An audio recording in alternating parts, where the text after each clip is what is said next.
Before we start to read chapter 3, have a little bit of a think about what might have happened to the two boys when the captain of the ship caught them. Chapter 3. Down and out. You won't meet many 13-year-olds who have been locked up in prisons on both sides of the channel, but I'm one of them. I did time in Strange Day Hall, sharing a cell with Johnny Powers, England's public enemy number 1. And here I was, in prison, in Paris, this time with Tim. It was 9:30 in the evening. We'd been given dinner, bread and water, but the fact that it was French bread and Perrier didn't make it taste any better.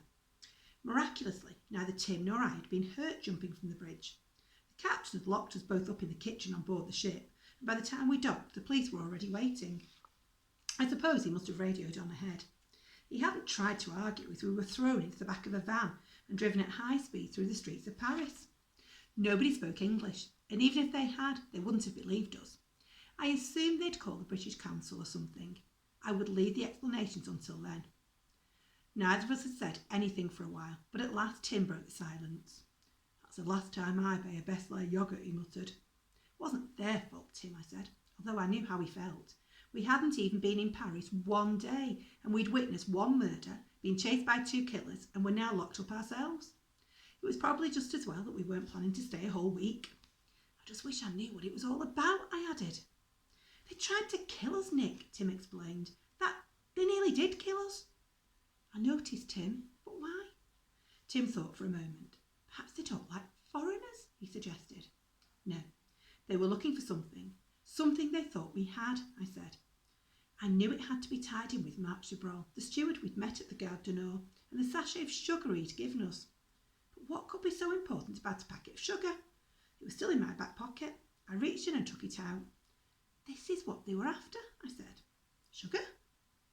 Unless there's something else inside. I was about to open it there and then, but at that moment the door opened, and a young policeman with close-cropped hair and glasses walked in. I slipped the sachet back into my pocket. I could always examine it later. This way, please, the policeman said. He led us back out and down a corridor, then into an interrogation room that smelled of cigarette smoke. There was a table and 3 chairs, but nothing else, not even a window. A naked light bulb hung on a short flex from the ceiling. The policeman gestured and we all sat down. You are English? He said. That's right, I said. The man obviously had a first-class brain. This is an outrage, Tim exclaimed. You can't keep us here. I demand to speak to the British ambassador. If the British ambassador is busy, I'll speak to his wife.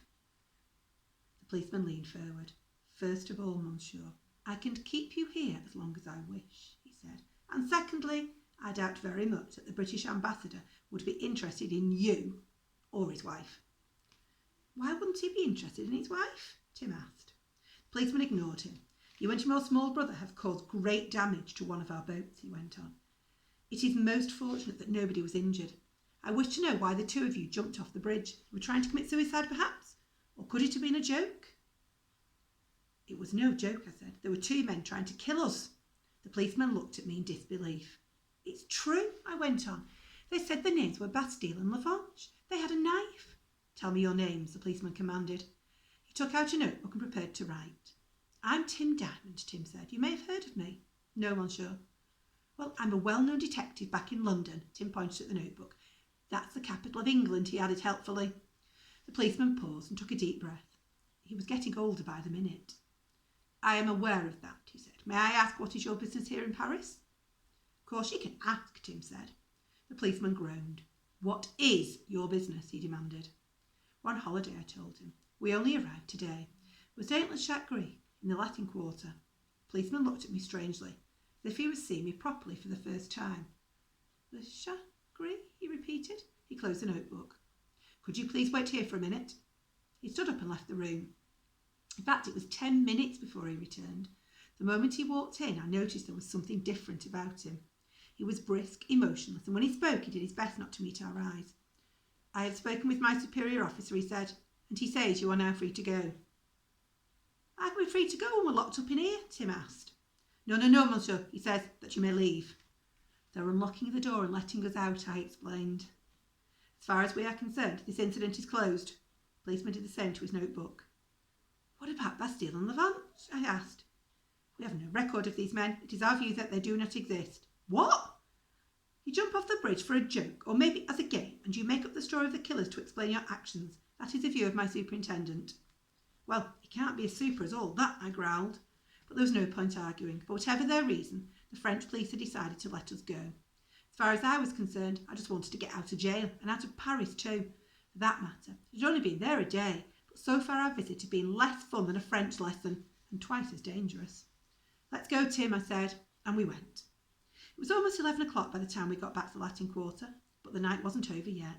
Tim wanted to stop for a beer, and I was still anxious to open the packet of sugar that was burning a hole in my back pocket.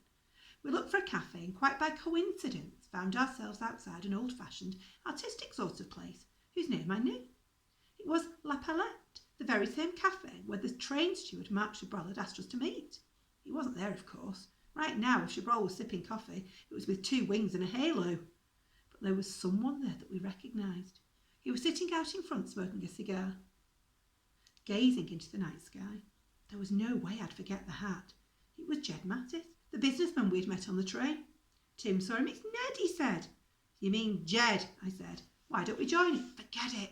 I grabbed Tim and we walked forward, continuing towards our hotel. But Nick, he paid for the drinks on the train. Maybe he'd buy me a beer. Yes, Tim, but think for a minute. What's he doing at La Palette? I looked at my watch. It was 11 o'clock exactly. It could just be a coincidence, but maybe he's waiting for someone. Maybe he's waiting for us. Don't you remember what Marc Chabrol said? He asked us if we wanted to buy a Kit Kat. Yes, but after that, in the station, he warned us about someone who he called the Mad American. Jack Mathis is American. He said he was from Texas. You think Mattis killed Chabrol? Mattis was on the train and Chabrol ended up underneath it. I don't know, but I don't think we should hang about and have drinks with him. I think we should go home. We hurried on. La Chagrie loomed up ahead of us, but before we got there I noticed something else. There was a man standing opposite the hotel. It was hard to recognise him because he was holding a camera up to his face, taking a picture. I heard the click of a button and the whir of the film as it wound on automatically. He wasn't a tourist. That much was certain. Not unless his idea of a holiday snap was 2 English tourists about to check out, because the photograph he had taken had been of us. There could be no doubt about it. I could feel the telephoto lens halfway up my nose. He lowered the camera, and now I recognised the man. He'd been standing in the reception area that morning when we left, a dark-haired man in a grey suit. Marc Chabrol, the steward. Bastille and Levant, and now this.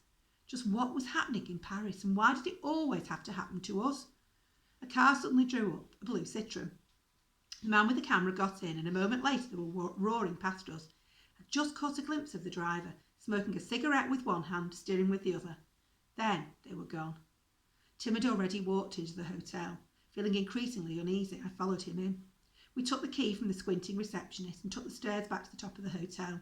There was a lot of them, and the stairway was so narrow the walls brushed past both my shoulders as I climbed.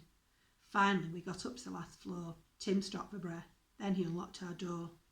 Our room had been torn apart. The sheets had been pulled off the bed and the mattress slashed open, springs and enough hair to cover a horse tumbling out onto the floor. Every drawer had been opened, upturned and smashed. The carpet had been pulled up and the curtains down. Tim's jackets and trousers had been scattered all over the room. And I mean scattered. We found one arm on a windowsill, one leg in the shower, a single pocket under what was left of the bed. Our suitcases had been cut open and turned inside out. We'd need another suitcase just to carry the old ones down into the bin. Tim gazed at the destruction. I can't say I think too much of room service, Nick, he said. This isn't room service, Tim, I exploded. The room's been searched. What do you think they were looking for? This. I took out the packet of sugar. Once again I was tempted to open it, but this wasn't the right time. This was the only thing Chabrol gave us back at the station. It must be the object that Bastille was talking about. I slid it back into my pocket, then thought again. It seemed that Bastille was determined to get his hands on the sugar.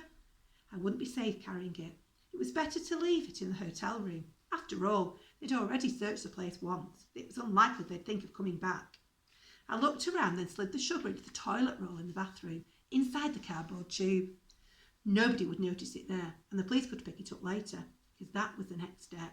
We've got to call the police, I said. We've just come from the police, Tim reminded me. I know, but if they see our room, they've got to believe us, and as soon as they're here, I'll show them the packet. Maybe they'll be able to work the whole thing out. I looked for the telephone and eventually found it, or what was left of it. You'd have to be an expert at electronics, or at least very good at jigsaws, to use it again. Why don't we talk to the man downstairs? Tim asked. I thought of the squinting receptionist.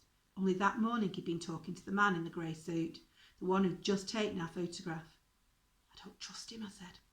At that moment, I wouldn't have trusted my own mother. Tim held up a short-sleeved shirt. It had been a long-sleeved shirt when he packed it.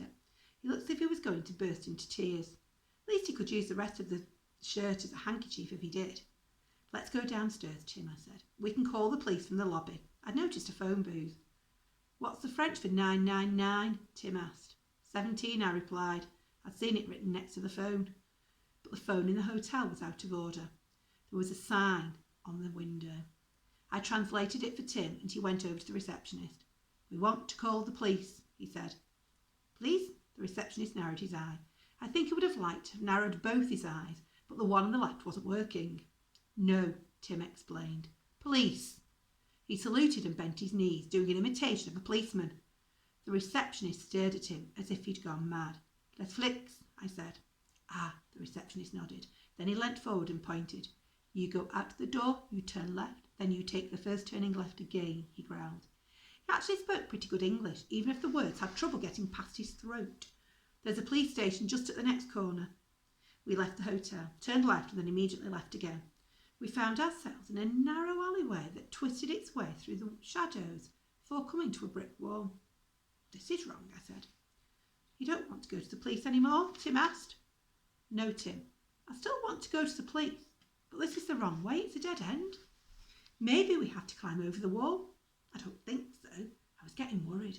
After everything that happened to us so far, the last place I wanted to be was a dead end, or anywhere else with the word dead in it. And I was right.